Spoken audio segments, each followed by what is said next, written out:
Өзбекстандын маданият күндөрү быйыл Кыргызстанда өтүп жатат. Былтыр кыргыз маданияты Өзбекстанда кеңири таанытылган болсо, быйыл кезек Өзбекстанда өнөрпоздордо. Эки элдин достугун жана боордоштугун даңазалаган маданий иш-чара Ысык көлдүн жээгинде уюштурулду.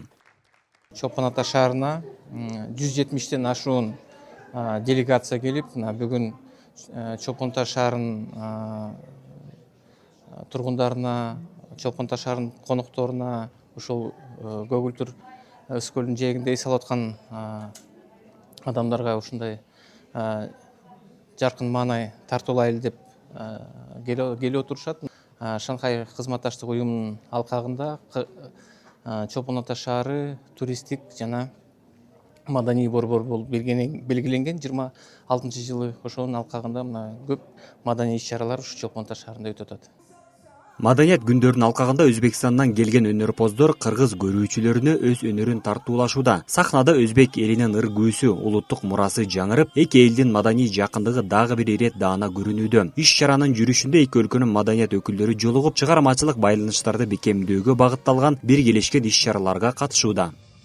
Албетте соңку жылдарда акыркы жылдары Өзбекстан эл аралык аренада да кеңири масштабтуу реформаларды ишке ашурууда. Бул биринчи кезекте дүйнө менен маданий байланыштарды чыңдоого багытталган. Бул жагынан алганда биз коңшу өлкөлөр менен, анын ичинде бүгүнкү күндө Кыргызстан менен кызматташуунун эң жогорку деңгээлине жетиштик. Бизде бир катар өнөктөштүк мамилелер бар. Бүгүнкү күндө негизинен ушул программалардын арасында айрыкча Кыргызстан менен Өзбекстандын чек ара аймактарында жаратуучулар дерлик ар бир ай сайын бири-бирине барып турушат. Кандай гана эл аралык конференция болбосун, Кыргызстандагы Өзбекстандын өкүлдөрү бар. Эгерде мен бул жерде санап өтө турган болсом, жыл бою биз көптөгөн биргелешкен иш-чараларды өткөрдүк жана алардын эң көрүнүктүүсү бул Кыргызстандын театрлары. Алар Өзбекстанда программаларды, айрыкча ошол шаардагы Бабур театрын ишке ашырып жатышат.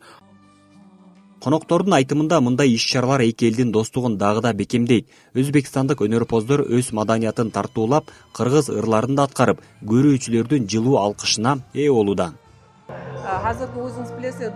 Азыр дүйнөдө тынчтык абдан маанилүү болуп турганда, биздин өлкөлөрдүн ортосундагы достук жана маданий байланыштардын бекемделип жатканы баарыбызды кубандырып жатат.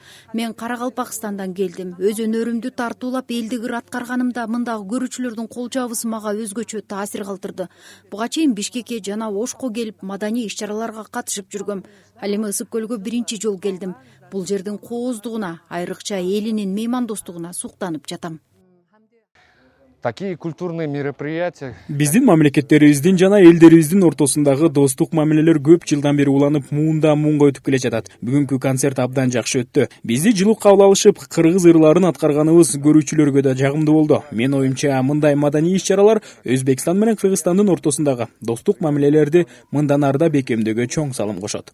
Көрүүчүлөргө Навбахор жана Тумор би ансамбльдери өнөрүн тартуулап, Өзбекстандын мамлекеттик симфониялык оркестри коштогон концерттик программа тартууланды. Ыр бийге бай кечиде эки элдин достугу жана маданий жакындыгы даңазаланды. Мындай иш-чаралар боордош элдердин байланышын дагы да бекемдейт. Биздин кыргыздын ырларын, кыргыз жүргөн ырларды укканда аябай сүйүнүп, өзбектер аткарып атканын көрүп аябай сүйүнүп кол чаптык.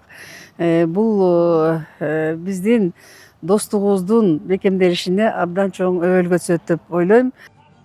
Өзбекстандын маданият күндөрү эки элдин достугун бекемдеп, маданий байланышты кеңейтүүгө багытталды. Иш-чара чоң гала концерт менен жыйынтыкталат. Эдербек Кеңешев, Асылбек Касенов, Айбек Жумашев, Ала тоо 24, Ысык көл облусу.